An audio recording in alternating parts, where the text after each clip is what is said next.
Spiritism, which is that there will be false Christs and false prophets. We need to look at this area a little bit, because you will find places where people say that they receive messages from Christ. I've had a lot of people,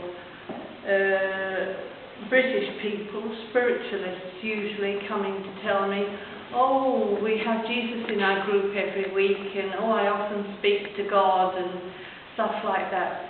And there's also the fact that some people consider themselves to be able to prophesy. And we need to understand these things a little bit better. Our beginner study group that has recently started, we've been looking at where humanity begins and sort of where we are today on this planet. And we realise that all of us are very young spirits still. And so, because we're young, we obviously haven't acquired a great deal of learning. And as just a normal earthly human being, we're often inclined to be very gullible. You hear all sorts of things people say, talk about miracles, and the general public especially, of course. We hope we're beginning to be a little bit more knowledgeable, but the general public will react very much. They see something, some phenomena that happens somewhere, and immediately they think, oh, that was a miracle, and very many things like this. And there are around false Christs as well as false prophets, and we need to be aware of this. But at the same time, we've just been talking about being charitable. We must always be charitable, and we should understand that these are people who lack experience and lack discernment, mostly. And we, as human beings, even I would say us, there are times when we will accept something that's not true as if it was a truth. We have to know what we're doing. So this chapter is very important for us. The first item on here is headed, "A tree is known by its fruits." And the message from Luke, it says here, "A good tree does not give corrupt fruit, neither does a corrupt tree give good fruit. And every tree is known by its fruits." And if we use our rationalization, we have to realize just how true that is. And Luke, that's the one I just read to you. Luke was saying that we recognize a tree by its fruits. If we take this literally, it's perfectly true. You will not get a good rosy apple or a lovely, beautiful, tasty plum off a tree that is not a good tree. And people are no different. Now, Matthew, he comes up with another item where he says that take care no one deceives you, for many will come in my name saying, I am Christ, and they will deceive many.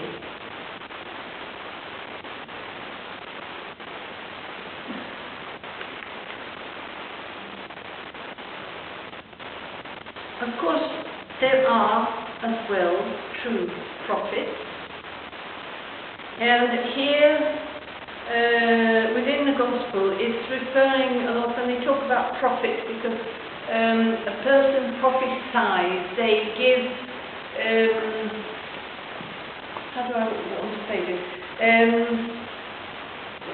They are thinking and that they want to tell people, oh, in such and such a time, such a thing is going to happen.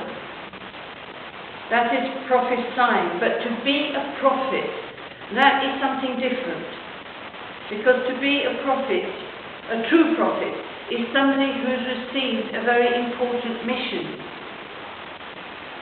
Now, we know from the Old Testament that there were a lot of prophets. I mean, Moses and Isaiah, various other people were prophets. We still have people who are prophets today, people who've received very special missions to help us.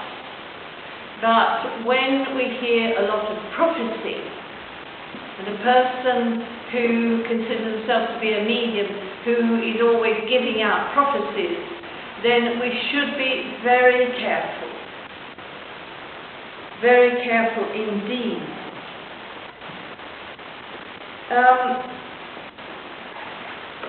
A person who is a prophet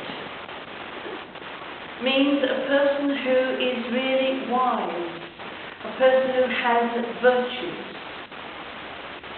So this is like choosing the fruits that come from good fruits come from a good tree, bad fruits from a bad tree.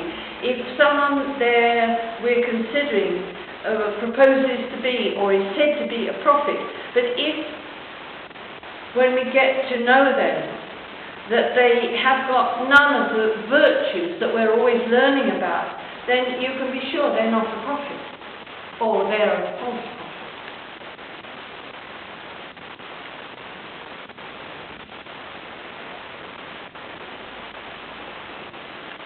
We must also remind ourselves all the time that, of course, we're very human. We have a lot of pride, vanity, and many of us seek power.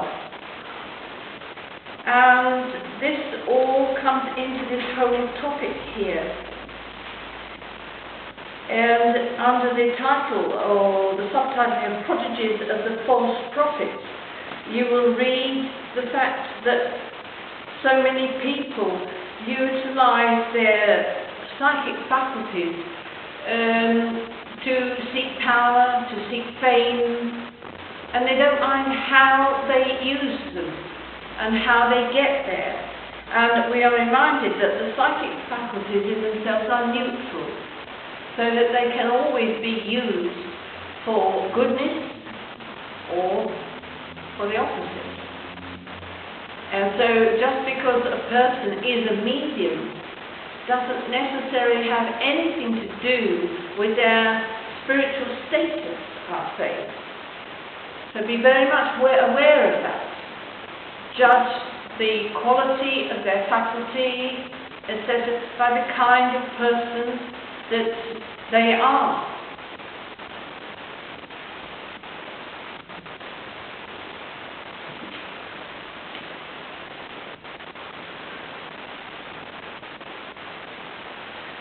In the next item here, we have very important information. And let me just tell you again that I'm giving you snippets. Do you know what a snippet is? A little piece here, a little piece there, to provoke you, I hope, to go home and thoroughly read this chapter. Because I've just said in the study that we have to each progress for ourselves. So we have to make the effort. So I'm not going to stand here and tell you everything because you're just sitting there, oh yes, Janet told me everything, so I don't need to bother to read it now. No, that's not the way we do it. So, you will find very interesting the item of prodigies of the false prophets. You have the mission of the prophet, that's really the mission. And then we have the item, do not believe all the spirits. So we have here John says, beloved, do not believe every spirit, but test the spirits, whether they are come from God, because many false prophets have gone out into the world. And so we realize that the falsity is not just with the incarnate. it's also very much from the spiritual side. And a person who is a medium needs to have proper mediumship education so that they can distinguish whether it is a falsely wise spirit that is communicating from them, or who exactly it is. This may sound very uncharitable, but I'll try to put it in as charitable a way as I can. There are some organisations who have what they call open circles, where they develop mediumship.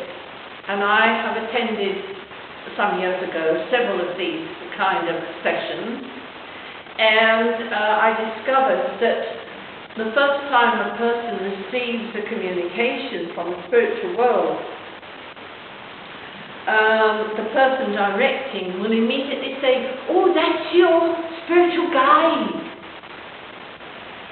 And this is a very, very grave mistake, because this will obviously lead that poor, misguided prospective medium sooner or later into a state of spiritual obsession.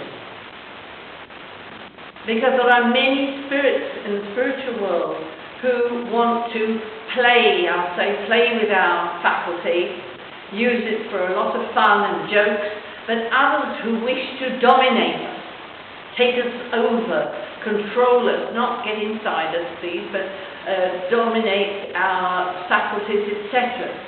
So this is also something that we really need to be aware of.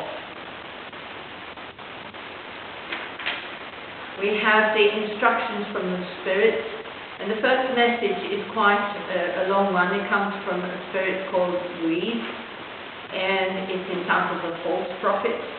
And this is interesting, where it starts off here, where it is said, "Christ is here, do not go." And I stress that. That's my stress. It's not stressed like that in the gospel here, but I stress it because it is really dangerous to go to those kind of places. On the contrary, be on guard, because the false prophets there will be numerous. So, like attracts like, and where you have mediums who are imagining, I would say, that Jesus goes to talk to them there every week, and they even hold conversations with God. Now, we know that, you can't hold a conversation with God. We can't talk, generally speaking, we can't talk to Jesus because he's so far ahead of us and on such a different wavelength. So we must not be gullible, please, because it is extremely dangerous for us. So again, I say to you, please read this chapter. It goes on with items here, the character of the true prophet. There's another very good message there, signed by Erastus, a very well-known, reliable spiritual communicant, all about here. Mistrust the false prophets. First thing he says, this recommendation is useful in all epochs, but above all in times of transition such as now, when a transformation of humanity is occurring, because of a multitude of those who are ambitious and scheming will promote themselves as reformers and messiahs. Well, that's quite strong language for the gospel, but it's exactly what the situation is. And he just goes on here a minute to say, we should be on guard against these impostors, and it is the duty of all honest people to unmask them. You may well ask how they can be identified. So he goes on to give you a lot of information to help you identify this. And then we also have the item of the false prophets from the spiritual world. And lastly, Jeremiah recounts his experience with the false prophets. So you have a very interesting and very useful practical chapter here. that I do strongly advise you to read. And again, I would repeat to you, we are young spirits. It came to my mind when we were studying over there. I think the most difficult thing for us is not to work on our defects, but to be able to recognize that we have them and to discover them. This is all important. So, as very young spirits, we are still lacking a great deal in wisdom. And I'm only really discovering this now at my age of 80. Because I don't know, this is a different time in my life, and I put that, I think, even in capital letters for me. And I have got 80 years to look back over and analyse and everything.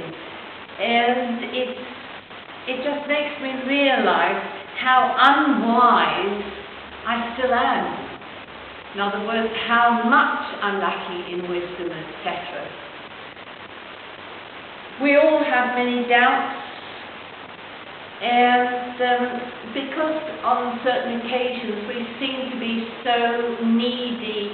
Oh, I'm going through a difficult phase, I have a great big trouble, somebody comes along, or think, oh, I'll go to that group and see what they have to say.